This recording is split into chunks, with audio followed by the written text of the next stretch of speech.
The year was 1556. The land of India once again stood on the edge of a great and decisive war. The Mughal Empire, still fragile after years of instability, had fallen into the hands of a 13-year-old boy, Akbar. His father, Hemu, had passed away only months earlier, leaving behind a kingdom that looked strong on maps, but weak in reality. While the Mughals struggled to regain their lost strength, another powerful figure was rising in the north, Hemu, also known as Hemu Vikramaditya. Born in a humble family, Hemu had climbed step by step through sheer talent, intelligence, and courage. From a simple tradesman, he became a military advisor, then a commander, and ultimately the strongest general of the Afghan Empire. When the successors of Shah Suri proved weak and divided, Hemu seized his opportunity. One by one, he defeated Mughal and Afghan governors, capturing Agra, Gwalior, and finally Delhi. His victories were unmatched. He had won 23 battles in a row. With overwhelming confidence,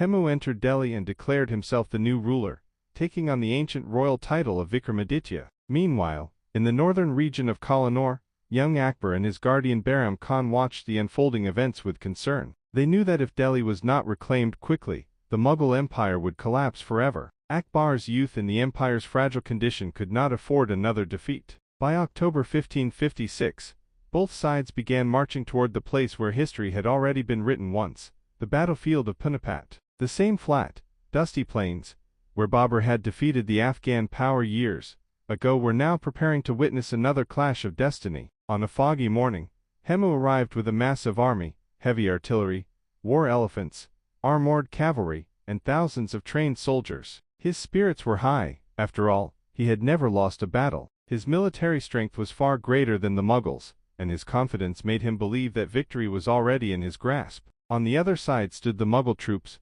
fewer in number, but disciplined and guided by the sharp mind of Bahram Khan. Young Akbar watched silently, knowing that the future of his empire rested on this one day, this one battle. As the sun climbed the horizon, the war began. Cannon fire roared across the plains. Elephants charged forward, raising clouds of dust. Hemu personally led the attack, riding on a tall, decorated war elephant. His presence at the front inspired his soldiers, giving them the belief that no force could stop them. The Afghan army advanced with overwhelming strength, and for a moment, it seemed that the Mughal lines might break. But Bahram Khan ordered his archers to hold their positions and wait. When the Afghan cavalry moved within range, arrows rained down like a storm, slowing their advance. Hemu, still leading from the front, continued to push forward. He commanded his elephant to move deeper into the battlefield. But then destiny shifted. Amid the smoke and chaos, an arrow shot by a Mughal archer struck Hemu directly in the eye. The powerful commander collapsed on his elephant,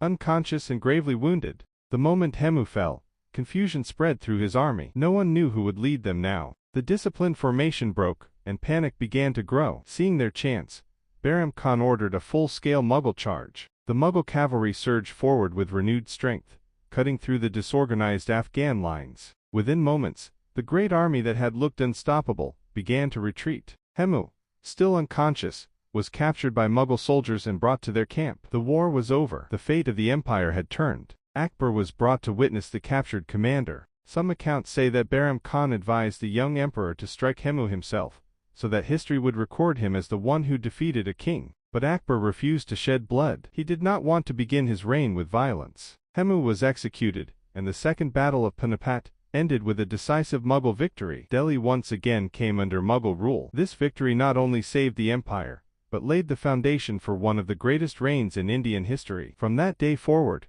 Akbar's star began to rise. A 13-year-old boy standing on the battlefield of Panipat would grow into one of the most powerful and respected emperors the subcontinent had ever known. The clash between Akbar and Hemu was not merely a battle of swords and spears. It was a battle between two visions of India, one trying to revive a native rule, and the other determined to preserve an empire. In the end, Panipat became the turning point that shaped the history of Mughal India for generations to come.